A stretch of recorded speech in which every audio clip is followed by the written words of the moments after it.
கோலி talk Kollywood news. சர்ச்சைக்குரிய நிலத்தை வாங்கின நடிகர் ரஜினிகாந்த். கர்நாடகா மாநில அரசோட தலைமை செயலர் அரவிந்த் ஜாதவ் தாயாரோட சர்ச்சைக்குரிய வீட்டுமனை பிரிவுல நடிகர் ரஜினிகாந்த், தெலுங்கு நடிகர் ராம்சரண் தேஜா ஆகியோரும் மனம் வாங்கியிருக்காங்க. இப்போ தெரிய வந்திருக்கு இந்த விஷயம். கர்நாடகாவில் முதல்வர் சித்தராமையா தலைமையிலான காங்கிரஸ் ஆட்சி நடக்குது. மாநில அரசோட தலைமை செயலரா அரவிந்த் ஜாதவ் பணியாற்றுறாரு. இவரோட தாயார் ராபாய் தேவனஹள்ளி அருகில் இருக்கும் ஹெக்னஹள்ளியில 16 ஏக்கர்ல வீட்டுமனை பிரிவை அமைச்சு பலருக்கு விற்பனை செஞ்சிருக்காங்க. விவசாய நோக்கத்துக்காக 1985 இந்த நிலத்தை வாங்கின தாராபாய் அதுக்கப்புறம் அதை வர்த்தக நிலமா மாத்தினாங்க.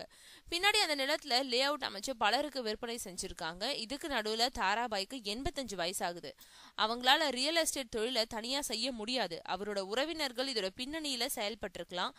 தலைமை செயலர் அரவிந்த் ஜாதவ் தன்னோட அதிகாரத்தை தவறா பயன்படுத்தி ஆவணங்கள்ல முறைகேடு செஞ்சு இந்த நிலத்தை ஆக்கிரமிச்சிருக்காருன்னு புகார் எழுந்தது. இது பத்தி விசாரணை நடத்த மாநில அரசு உத்தரவிட்டிருக்கு.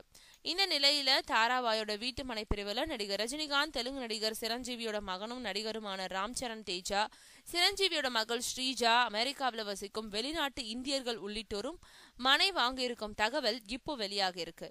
இதற்கிடையே மனைகள் விற்கப்பட்டதா சொல்லப்பட்டாலும் தேவனஹள்ளியில உள்ள நிலம் இன்னும் தாராபாய் ஜாதவ் பெயர்லயே இருக்கிறதாகவும் நிலம் வாங்கினவங்க பெயருக்கு முறைப்படி மாத்தலன்னும் தெரிய வந்திருக்கு.